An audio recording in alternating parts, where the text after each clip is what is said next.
ಇವತ್ತು ಸಂಜೆ ಮೇಲೆ 7:15 RCB ಮ್ಯಾಚ್ ಇದೆ. RCB ಮತ್ತು ಪಂಜಾಬ್. ಕಂಪಲ್ಸರಿ ನಾವು ನೋಡ್ತೀರಿ, ಮಿಸ್ಸೇ ಆಗಲ್ಲ. ನನ್ನ ಮಗ ಸಹ ನೋಡ್ತಾ ಇರ್ತಾನೆ ಅಲ್ವಾ ಶ್ರೇ? ಹೇಳು ನೀಟಾಗಿ. ಏನು ಮಾಡ್ತೀಯಾ ದೀಕ್ಷಾ? ನಿನ್ಗಿಷ್ಟನಾ ಕ್ರಿಕೆಟ್ ಅಂದರೆ? ಹಾಂ, ನೋ, ನೀಟಾಗಿ ಹೇಳು. ಇಷ್ಟನಾ ನಿನಗೆ ಮಗ? ನೋಡ್ತೀಯ ನೀನು? ಮಕ್ಕಳು ಮನೇಲಿ ಇದ್ದರೆ ಅಂತೂ ಒಂದೊಂದ್ಸಲ ಖುಷಿನೂ ಆಗುತ್ತೆ, ಒಂದೊಂದ್ಸಲ ತುಂಬ ತಲೆನೋವು ಬಂದ್ಬಿಡುತ್ತಲ್ವ. ಹೌದು, ಹೇಳಿದ ಮಾತೇ ಕೇಳಲ್ಲ ಅವರು. ಸೌತೆಕಾಯಿನ ನೋಡಿ ಸ್ಲೈಸಸ್ ಮಾಡ್ಕೊಂಡು ತಿಂತಾ ಇದ್ದಾರೆ. ಏನು ಮಾಡಬೇಡ ಅಂತಾರೋ ಅದನ್ನೇ ಮಾಡ್ತಾರೆ ಮಕ್ಕಳು. Welcome back to Kusuma Kannada vlogs. ಇದೇ ರೀತಿ ಸಪೋರ್ಟ್ ಮಾಡ್ತಾಯಿರಿ, ಆದಷ್ಟು ಲೈಕ್ ಮಾಡಿ ಮತ್ತು ಸಬ್ಸ್ಕ್ರೈಬ್ ಮಾಡ್ಕೊಳ್ಳಿ. ಅಂದರೆ ಒಗ್ಗರಣೆ ಮಾಡೋದು ಮತ್ತು ಒಂದು ಸ್ವಲ್ಪ ಸಣ್ಣ ಪುಟ್ಟ ಕೆಲಸ ಮಾಡ್ತಾ ಇರ್ತಾಳೆ ನನ್ನ ಮಗಳು. ಅಂದರೆ ಮಜ್ಜಿಗೆ ಒಗ್ಗರಣೆಗೆ ಹಾಕ್ತಾಯಿದ್ಲು. ಪೂಜೆ ಎಲ್ಲ ಮಾಡಿ ಮಧ್ಯಾಹ್ನ ಬಂದು ಮಜ್ಜಿಗೆಯಲ್ಲಿ ಊಟ ಮಾಡ್ತೀನಿ ಅಂದರು. ಹಾಗಾಗಿ ಮಜ್ಜಿಗೆಲ್ಲೇ ತಿನ್ನಿಸ್ತಾ ಇದ್ದೀನಿ.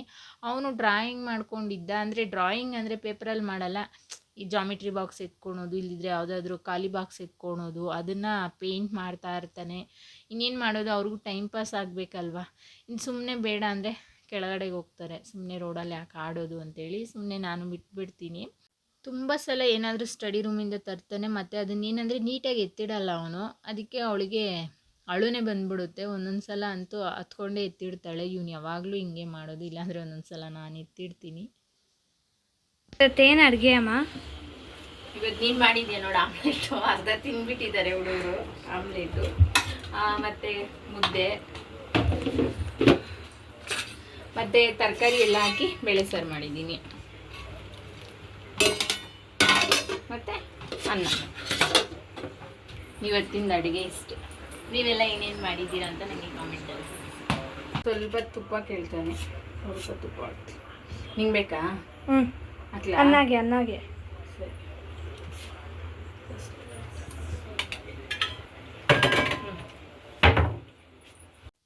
ಆಗಲೇ ತೋರಿಸಿದ್ದು ಬಂದು ರಾತ್ರಿ ಮಾಡಿದ್ದ ಅಡುಗೆನ.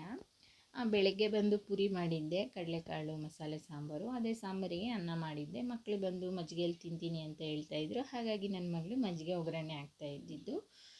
ಈಗ ಮಳೆ ಬರ್ತಾ ಇದೆಯಲ್ಲ, ಮಳೆ ನೀರಿಗೆ ನಾನು ತುಂಬ ಸಲ ಹೇಳಿದ್ದೀನಿ, ಗಿಡಗಳೆಲ್ಲ ತುಂಬಾ ಚೆನ್ನಾಗಿ ಬರುತ್ತೆ. ಯಾಕಂದರೆ ತುಂಬ ಗ್ರೀನರಿಯಾಗಿ ಬರುತ್ತೆ.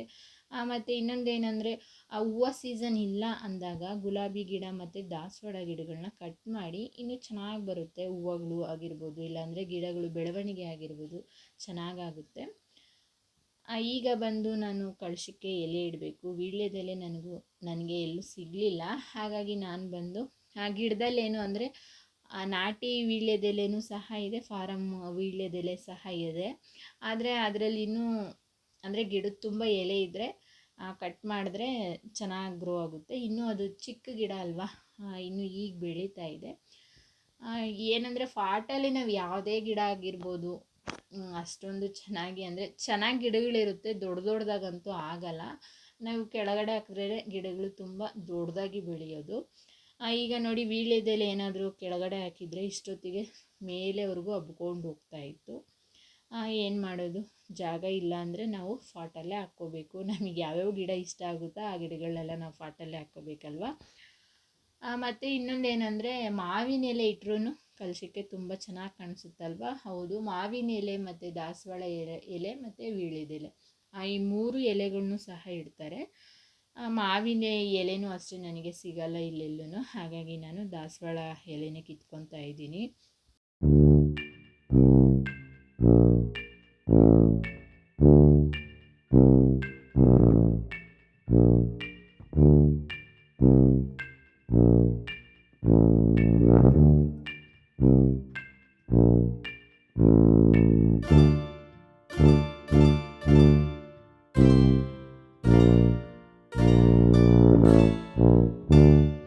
ಮನೇಲೇ ಇದ್ದಾರಲ್ವ, ರಜೆ ಅಲ್ವಾ, ಹಾಗಾಗಿ ಒಂದು ಸ್ವಲ್ಪ ಪೂಜೆನೂ ಲೇಟ್ ಆಯಿತು. ಆಗ ಬೇಗ ಎದ್ದು ಬೇಗ ಅವ್ರಿಗೆ ಟಿಫನ್ ಮಾಡಿ ಅವರು ಬೇಗನೆ ಹೋಗ್ತಾಯಿದ್ರಲ್ಲ ಸ್ಕೂಲಿಗೆ, ಅಷ್ಟೊತ್ತಿಗಾಗಲೇ ಅರ್ಧ ಕೆಲಸ ಆಗೋಗ್ತಾಯಿತ್ತು. ಈಗ ಅವರು ಮನೇಲಿ ಇರೋದ್ರಿಂದ ಸ್ವಲ್ಪ ನಿಧಾನವಾಗಿ ಕೆಲಸ ಮಾಡಿಕೊಂಡ್ರೆ ಆಯಿತು. ಅದರಲ್ಲೂ ಮಕ್ಕಳಿಬ್ಬರು ಇರ್ತಾರಲ್ವ, ತುಂಬಾ ಅಂದರೆ ನನ್ನ ಮಗಳು ಬಂದು ಅಷ್ಟೊಂದೇನು ತೀಟೆ ಇಲ್ಲ. ನನ್ನ ಮಗ ಬಂದು ತುಂಬಾ ತರಲೆ ಕೆಲಸ ಮಾಡ್ತಾನೆ ಇರ್ತಾನೆ. ಏನಾದರೂ ಒಂದು ಎತ್ಕೊತಾನೆ, ಆಡ್ತಾನೆ, ಮತ್ತು ಅದನ್ನು ಅಲ್ಲೇ ಬಿಸಾಕಿ ಹೋಗ್ತಾ ಇರ್ತಾನೆ. ಎಷ್ಟು ಸಲ ಹೇಳಿದ್ರು ಅವನು ಒಂದೊಂದು ಸಲ ಹಾಗೆ ಮಾಡ್ತಾ ಇರ್ತಾನೆ. ಏನು ಮಾಡೋದು ಪಾಪ, ಅವ್ರಿಗೂ ಟೈಮ್ ಪಾಸ್ ಆಗ್ತಾ ಇರಬೇಕಲ್ವ. ನಾನು ಬಂದು ಸಮ್ಮರ್ ಕ್ಲಾಸಿಗೆಲ್ಲೂ ಹಾಕಿಲ್ಲ, ಯಾಕಂದರೆ ಊರಿಗೆ ಹೋಗೋದಿರುತ್ತೆ, ಮತ್ತು ಅದರಲ್ಲೂ ಬೇರೆ ರಜೆ ಬಂದುಬಿಡುತ್ತೆ ಅಂಥೇಳಿ ನಾನು ಎಲ್ಲೂ ಹಾಕಿಲ್ಲ. ಮನೆಯಲ್ಲೇ ಇರ್ತಾರೆ. ಮಗಳಿಗೆ ಬಂದು ಡ್ಯಾನ್ಸ್ ಕ್ಲಾಸಿಗೆ ಹೋಗ್ತಾಳೆ. ನೋಡ್ತಾ ಇದ್ದೀವಿ. ನನ್ನ ಮಗನಿಗೆ ಕ್ರಿಕೆಟ್ ಅಂದರೆ ತುಂಬಾ ಇಷ್ಟ. ಕ್ರಿಕೆಟ್ಗೆ ಹಾಕಬೇಕು ಅಂಥೇಳಿ. ಅಂದರೆ ಇಷ್ಟು ದಿನ ಅವನು ಸ್ಕೇಟಿಂಗ್ ಕ್ಲಾಸಿಗೆ ಹೋಗ್ತಾ ಇದ್ದ. ಆಮೇಲೆ ಅದು ಸ್ಕೇಟಿಂಗು ಈಗ ಅಲ್ಲೂ ಸಹ ಎತ್ಬಿಟ್ರು, ಅಂದರೆ ಬೇರೆ ಕಡೆ ಶಿಫ್ಟ್ ಮಾಡಿಬಿಟ್ರು. ನಮಗಿಲ್ಲೇ ಇರೋದ್ರಿಂದ ಹತ್ರ ಆಗ್ತಾಯಿತ್ತು ಕಳಿಸೋದಕ್ಕೆ ಮತ್ತು ಕರ್ಕೊಂಡು ಬರೋದಕ್ಕೆ. ಈಗ ಒಂದು ಸ್ವಲ್ಪ ದೂರ ಆಯಿತು. ಮಾತು ಬಂದು ನಾವು ಏನೋ ಮಾತಾಡ್ತಾ ಇರ್ತೀವಿ, ಆದರೆ ಅದ್ರ ಟಾಪಿಕ್ ಇನ್ನೇನೋ ಆಗೋಗುತ್ತಲ್ವ. ಅಂದರೆ ಮಾತು ಹೋಗಿ ಇನ್ನೆಲ್ಲೋ ಮುಟ್ಟುತ್ತೆ. ಒಂದೊಂದು ಸಲ ಹಾಗೆ ಆಗುತ್ತೆ. ನಂದು ಪೂಜೆ ಎಲ್ಲ ಆಯಿತು. ಅಂದರೆ 1-2 ತಿಂಗಳು ರಜೆ ಇರೋದ್ರಿಂದ ಯಾವುದಾದ್ರೂ ಆ್ಯಕ್ಟಿವಿಟಿ ಕ್ಲಾಸಿಗೆ ಹಾಕಬೇಕು, ಇಲ್ಲಾಂದರೆ ಸ್ಪೋರ್ಟ್ಸು ಅವ್ರಿಗೆ ಯಾವ್ದು ಇಂಟ್ರೆಸ್ಟ್ ಇದೆಯೋ ಅದರಲ್ಲಿ ಹಾಕ್ಬೇಕು. ನಾವು ಒಂದೊಂದು ಸಲ ಅಂದ್ಕೊತೀವಿ ಅಷ್ಟೇ, ಸ್ಪೋರ್ಟ್ಸಿಗೆ ಹಾಕಿದ್ರೆ ಏನು ಕಲಿತಾರೆ, ಅದರಲ್ಲಿ ಏನು ಕಲಿತಾರೆ, ಇದರಲ್ಲಿ ಏನು ಕಲಿತಾರೆ ಅಂತ. ಆ ರೀತಿ ಯಾವತ್ತೂ ಅಂದ್ಕೋಬೇಡಿ. ಯಾರಿಗೆ ಗೊತ್ತು, ಅವರು ಸಹ ಏನಾದರೂ ಒಂದು ಸಾಧನೆ ಮಾಡ್ಬೋದು ಅಂತ ಅಲ್ವಾ. ಅಂದರೆ ನೋಡಬೇಕು ಮಕ್ಕಳಿಗೆ ಯಾವುದ್ರಲ್ಲಿ ಇಂಟ್ರೆಸ್ಟ್ ಇದೆಯೋ, ಅವ್ರು ಏನು ಕಲಿತಾರೋ, ಅವ್ರಿಗೆ ಯಾವ ಆಟ ಚೆನ್ನಾಗಿರುತ್ತೋ, ಅವ್ರಿಗೆ ಯಾವ ಆಟ ಇಷ್ಟ ಆಗುತ್ತೋ ಅಂಥೇಳಿ ನಾವು ಸಹ ನೋಡಬೇಕು. ಅಟ್ಲೀಸ್ಟು ಪ್ರಯತ್ನ ಆದರೂ ಮಾಡಬೇಕಲ್ವ. ನೋಡೋಣ. ಒಂದು 20 ಜನ ಮಕ್ಕಳಲ್ಲಿ ಒಂದು 4 ಜನ ಮಕ್ಕಳಾದರೂ ಏನಾದರೂ ಒಂದು ಸಾಧನೆ ಅಂತೂ ಮಾಡ್ತಾರಲ್ವ. ಹೌದು, ಎಲ್ಲ ಮಕ್ಕಳಿಗೂ ಅಷ್ಟೇ. ಅವರಿಗೆ ಯಾವುದಾದ್ರೂ ನಾವು ಈ ರೀತಿ ಮಾಡ್ತೀವಿ ಅಂದಾಗ ಮಾಡಿ ಅಂತ ನಾವು ಹೇಳಿ ಬೆನ್ನು ತಟ್ಟಬೇಕು. ಯಾಕಂದರೆ ಆಡಲಿ ಬಿಡಿ, ಇವತ್ತಲ್ಲ ನಾಳೆ ಒಂದು ಸಲ ಯಾವಾಗಾದರೂ ಅವರು ಸಹ ಏನಾದರೂ ಒಂದು ಸಾಧನೆ ಅನ್ನೋದು ಮಾಡೇ ಮಾಡ್ತಾರೆ. ನಾವು ಮಕ್ಕಳನ್ನೂ ಅಷ್ಟೇ, ಯಾವತ್ತು ನಿನ್ನ ಕೈಯಲ್ಲಿ ಅದಾಗಲ್ಲ ಇದಾಗಲ್ಲ ಅಂತ ನಾವೇನೂ ಹೇಳ್ಬಾರ್ದು. ಯಾಕಂದರೆ ನಮ್ಮ ಮಕ್ಕಳಿಗೆ ನಾವೇ ಯಾವಾಗಲೂ ಪಾಸ್ತಾ ಬೇಡಮ್ಮ. ಮತ್ತೆ ಇನ್ನೇನು ಮಾಡಲಿ? ಬೆಳಗ್ಗೆ ಪೂರಿ ಮಾಡಿದ್ನಲ್ಲ, ಇನ್ನೇನು ಮಾಡಬೇಕು? ರಸ್ಮಲೈ. ರಸ್ಮಲೈ. ಫ್ರೆಂಚ್ ಫ್ರೈಸ್ ಮಾ. ಅದೆಲ್ಲ ಆಲೂಗಡ್ಡೆ ಕಟ್ ಮಾಡಿ ಸ್ವಲ್ಪ ಒಣಗಾಕ್ಬೇಕು. ಅದು ದೊಡ್ಡ ದೊಡ್ಡ ತರಬೇಕು, ಚಿಕ್ಕವು ಇದಾವೆ ಅಂಗಡಿಯಲ್ಲಿ ತಂದ್ರೆ ಆಯ್ತು. ಈಗಲ್ಲ. ಏನಾದರೂ ಮಾಡ್ಕೊಡ್ಲಾ ಅಂತೀಯಾ? ನೀವು ಕೇಳ್ತೀರಾ? ಕೇಳ್ತಾ ಇದ್ದೀವಲ್ಲ. ಪಾಸ್ತಾ ಬೇಡ ಅಂದ್ವಲ್ಲ.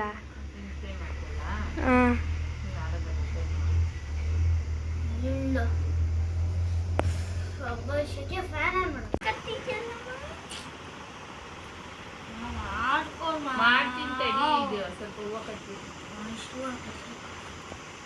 ಅಷ್ಟೇ. ಯಾವಾಗ ಅದೆಲ್ಲ ಕವರ್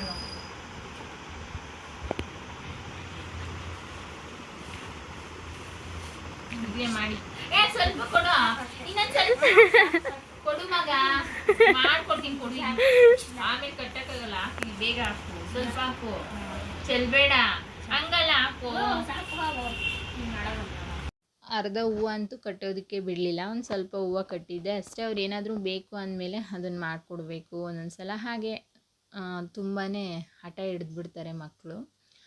ಅದು ಬಂದು ಮಿಲ್ಕ್ ಶೇಕು ಹಾಗೆ ಕುಡಿಯೋ ಅಂದರೆ ಹಾಗಲ್ವಂತೆ, ಅದನ್ನು ಕಟ್ ಮಾಡಿ ಅದರೊಳಗಡೆ ಪೈಪ್ ಇಟ್ಟು ಕುಡಿತಾನಂತೆ, ಅಂದರೆ ಸ್ಟ್ರಾ ಇಟ್ಟು. ಆ ಮಕ್ಕಳ ಬಗ್ಗೆ ಹೇಳ್ತಾ ಇದ್ನಲ್ವ. ಹೌದು, ಎಲ್ಲರ ಮಕ್ಕಳಲ್ಲೂ ಏನೋ ಒಂದು ಟ್ಯಾಲೆಂಟ್ ಇದ್ದೇ ಇರುತ್ತೆ. ನಾವು ಪೇರೆಂಟ್ಸು ನೋಡಿ ಅವ್ರನ್ನ ಮುಂದೆ ತರಬೇಕು ಅಷ್ಟೇ. ಯಾಕಂದರೆ ಈಗ ಗಿಡ ಬೆಳಿಬೇಕಾದ್ರೆ ನಾವು ಚಿಕ್ಕ ಗಿಡದಿಂದನೇ ಅದಕ್ಕೆ ನೀರಾಗಲಿ ಗೊಬ್ಬರ ಆಗಲಿ ಎಲ್ಲವನ್ನೂ ಹಾಕಿ ಬೆಳೆಸಿದ್ರೆ ಗಿಡ ತುಂಬಾ ಚೆನ್ನಾಗಿ ಬೆಳೆದು ಮರವಾಗುತ್ತೆ. ಹಾಗೆ ಮಕ್ಕಳು ಸಹ ಅವ್ರಿಗೆ ಏನು ಬೇಕು ಏನು ಬೇಡ ಅಂತ ನಾವೇ ಹತ್ರದಿಂದ ಇದ್ದು, ಅಕಸ್ಮಾತ್ ಏನಾದರೂ ಒಂದು ತಪ್ಪು ಮಾಡಿದ್ರೂ ಸಹ ಅದು ಹೀಗೆ ಅಂತ ಹೇಳಿ ನಾವು ಅರ್ಥ ಮಾಡಿಸಿದ್ರೆ ತಿದ್ಕೊತಾರೆ ಮಕ್ಕಳು. ಅಪ್ಪ ಅಮ್ಮ ಬಿಟ್ಟು ಅವ್ರಿಗೆ ಯಾರು ಇಷ್ಟ ಅಂದರೆ ಇಷ್ಟವಾಗುವಂತಹ ವ್ಯಕ್ತಿಗಳು ಅಂದರೆ ಆಲ್ಮೋಸ್ಟು ಎಲ್ಲರಿಗೂ ಗುರುಗಳು. ಹೌದು, ಯಾರಾದರೂ ಅಂದರೆ ಕ್ಲಾಸ್ ಟೀಚರ್ ಆಗಿರ್ಬೋದು, ಮತ್ತು ಅವರಿಗೆ ತುಂಬ ಬುದ್ಧಿಮಾತು ಹೇಳ್ಕೊಟ್ಟಿರ್ಬೋದು, ಇಲ್ಲಾಂದರೆ ಅವರಿಂದ ಇವರು ಬದಲಾಗಿರ್ಬೋದು ಅಂಥ ವ್ಯಕ್ತಿಗಳಂದರೆ ಮಕ್ಕಳಿಗೆ ತುಂಬಾ ಇಷ್ಟ. ನಮಗೂ ಅಷ್ಟೇ ಅಲ್ವಾ. ನನಗೆ ಬಂದು ರೂಪಾ ಮ್ಯಾಮ್ ಅಂದರೆ ತುಂಬಾ ಇಷ್ಟ. ನಿಮಗೆಲ್ಲ ಯಾವ ಟೀಚರ್ಸ್ ಇಷ್ಟ ಅಂದರೆ ಯಾವ ಗುರುಗಳು ಇಷ್ಟ ಅಂತ ನನಗೆ ಕಾಮೆಂಟಲ್ಲಿ ತಿಳಿಸಿ. ಮತ್ತು ಅವರಿಂದ ನೀವೇನು ಕಲ್ತಿದ್ದೀರಾ ಮತ್ತು ಅವರಿಂದ ನೀವು ಯಾವ ರೀತಿ ಬದಲಾವಣೆ ಆಗಿದ್ದೀರಾ ಅಂತ ನನಗೆ ಕಾಮೆಂಟಲ್ಲಿ ತಿಳಿಸಿ. ಇಷ್ಟು ಈ ದಿನ ವ್ಲಾಗ್ ಆಗಿತ್ತು. Thank you.